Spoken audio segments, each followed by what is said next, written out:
The elections and democracy are fundamental for peace in South Africa. The Constitution also plays a major role in ensuring law and order is maintained. All South Africans were allowed to vote for the first time in 1994. And 30 years later, voters can now bring about change to the country through voting in the elections. Public confidence in the process is important generally and at all times. And that's what's so vital now. Imagine if we didn't have elections. Before, people are so quick to throw stones at the IEC and courts and so on. Imagine if we didn't have elections. It would be assassination, it would be torture, it would be fighting, it would be the powerful, the richest, the bullies, the corrupt, it would be rampant. We have elections as a means of expressing our content or our discontent. It's central to peace in this country. It's not just holding government to account, it's more profoundly important than that. A call has been made for political parties to commit themselves to working to improve the quality of life of people who are living in poverty in South Africa. Agency to the marginalized is key. These concerns must be the cornerstone of any scenario in which parties have to form coalitions after the elections. The uprooting of poverty, the good of all countries' people, and good and honest governance must underpin all coalitions. May wisdom guide us and give us justice. The IEC's Code of Conduct can be used as a tool to hold political parties accountable during elections.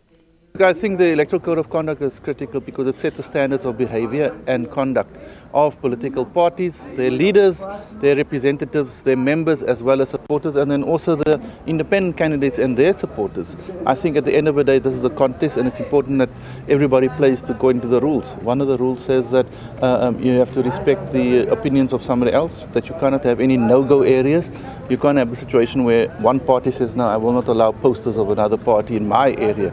We should get out of that sort of sense of this is my area and your area, etc. So I think it's critical. Political parties have pledged to abide by the code. Well, I think in any democracy, as we have seen elsewhere, it can be undermined. And there is a situation, particularly in our case, where we have many parties, many contestants, and at times people might be overexcited to the point of even taking up arms, which we hope will never ever happen. But we need to secure ourselves, and that's partly the reason for the code of conduct, I believe.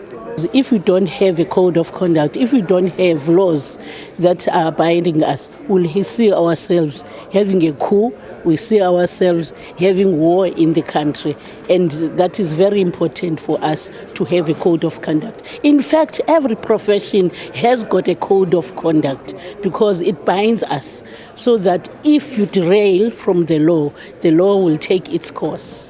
Well, look, so I think the main issues for our party now, foundational principles are non-racialism and democracy, and I think they are what's behind this code of conduct, ultimately delivering the best outcome for the people, in this case of the province, based upon the democratic will of those people and based allowing everybody, regardless of their race, religion and culture, a prosperous future here in the Western Cape. 30 years of democracy marks a significant milestone in the history of South Africa. But the vast majority of its citizens are still living in poverty.